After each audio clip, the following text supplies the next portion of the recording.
بتائیے گا کہ صحابہ جو رسول اللہ صلی اللہ علیہ وسلم کے صحابی ہیں ان میں سے کون تھا بریلوی، کون تھا دیوبندی، کون تھا وہابی اور کون تھا حنفی؟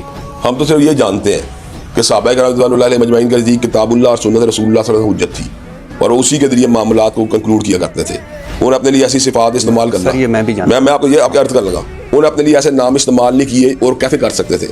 یہ تو وہی بات ہے کہ بندہ اپنے پیچھے آنے والی چیزوں کا پیروکار نہیں ہو سکتا. یہ تو آج تک کبھی حنفیوں نے بھی کلیم نہیں کیا کہ صحابہ کرام حنفی تھے.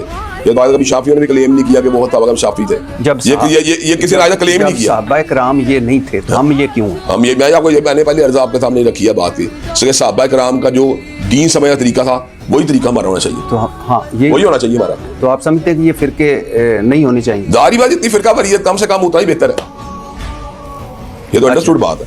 اچھا سر، ایک تاثر ہے کہ جو ویسے آپ کو میں اس سے پہلے کہ وہابی آپ کو کیوں کہا جاتا ہے؟ ہاں ہمیں وہابیوں کہا جاتا ہے. ہم ویسے اپنے وہابی نہیں کہتے. پہلی بات تو یہ بتاؤں، ہمارے مخالفین ہمیں اس لیے وہابی کہتے ہیں کہ مکتب اہل حدیث میں سے ایک جید عالم دین یا سلفی مکتب فکر میں سے ایک جید عالم دین گزرے ہیں امام محمد بن عبد الوہاب، جنہوں نے سعودی عرب کے اندر ایک تجدیدی تحریک چلائی تھی اصلاح کی بھی، اور لوگوں کے عقائد کے حوالے جو انہیں کمزوریاں نظر آتی تھیں ان کے ریفرمیشن کے لیے وہ کوشاں رہے.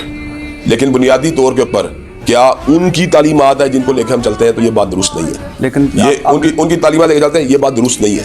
وہ اسی طرح کے ہمارے مقصد کے علماء شامل ہیں جس سے ہمارے مقصد کے دیگر کئی بڑے امام پیدا ہوئے ہیں. لیکن ابھی آپ کو تنزن کہتے ہیں. ہم میں سمجھتا ہوں وہ سمجھتا ہے کہ یہ ان کے اوپر ہم ایک ٹیگ کر دیا جائے، ان کو بھی ایک امام کا فالوور قرار دیا جائے، جبکہ ہمارے یہاں پہ ہم کسی پرٹیکولر امام کے فالوور ہے ہی نہیں.